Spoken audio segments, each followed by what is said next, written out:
c'est ce problème d'éclairage. Donc pour le régler, on va supprimer cette partie du bâtiment pour que la cour puisse faire ça et que la lumière puisse entrer ici. L'autre problème, c'est qu'ici on est à l'étroit, on veut mettre en même temps l'entrée plus le parking plus un grand espace jardin. Donc qu'est-ce qu'on va faire? On va juste supprimer cette partie du bâtiment. Problème, manque d'éclairage. Solution, éclairage. Problème, cour trop étroite. Solution, cour large. Maintenant qu'on a la solution, on va la mettre à l'épreuve pour voir si elle répond à nos exigences. On va mettre les arbres, on va pousser ça et on met les arbres.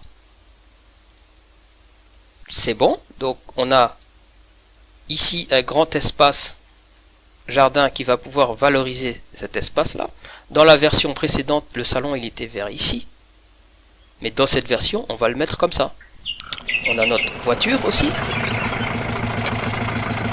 Et on a le passage pour entrer dans la maison. Cet arbre-là, il ne bloque pas le passage, hein, puisqu'il a un petit tronc qui est là, donc il ne nous bloque pas du tout. On peut très bien passer et entrer ici sans problème.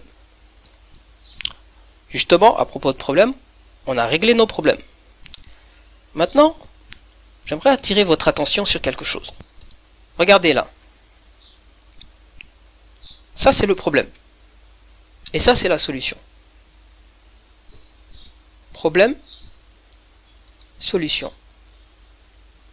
En gros, pour avoir la solution, ce qu'on a fait, c'est qu'on a diminué la surface construite.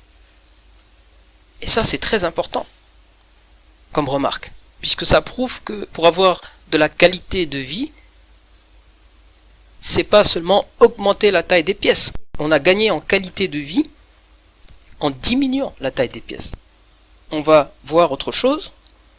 Ici, imaginons que le voisin il est construit comme ça. C'est intelligent d'avoir mis notre cour ici en face de la cour du voisin.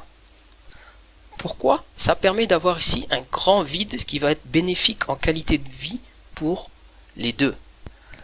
Donc on apprend encore une nouvelle leçon, c'est que quand il y a des voisins qui sont déjà là à l'état des lieux, il faut relever leur position pour pouvoir construire intelligemment vis-à-vis d'eux. Là vous regardez une vidéo, elle a été raccourcie et très résumée. Mais dans la vraie formation, la version est plus détaillée et plus expliquée, comme si on expliquait à un enfant. Voilà, on a terminé le cours sur l'implantation du bâtiment.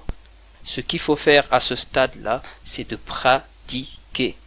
Vous prenez un terrain vierge comme on a fait et vous faites 4 projets d'implantation différents. Et on va passer au cours de conception intérieure. Des détails, c'est d'aménager les pièces et d'avancer dans le projet.